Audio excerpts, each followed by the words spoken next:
اول از همه چترام با آبپاش کمی مرطوب کردم. بعدش با برس شماره 43 کل چتریام تو برس فیکس کردم. فقط دقت کنیم که برس تو نوک مو میاریم بعد فیکس میکنیم. 5 دقیقه استوب میدم سرد شه. این کار باعث میشه که ریشم پف کنه. خب یه فرق وسط باز میکنیم. خب برسی که اینجا انتخاب کردم شماره 33. برای این قد چتری یه برس 33 یا 25 مناسبه. خب برس رو میذارم روی مو تا نوک میارم بعد میچرخونم. حرارت رو از زیر برس میگیرم. ما اگه از پشت بگیریم مو وز میشه، برس خارج میشه، نمیتونیم کنترلش کنیم. یکم استوب میدم، از پایین دسته اون رو جدا میکنم.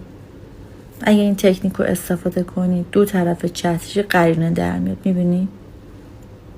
در آخرم یکم به چتریام تاف زدم. من تافت نرم انتخاب کردم، نمیخواستم چتریام خیلی چوب باشه. به همین خوشگلی.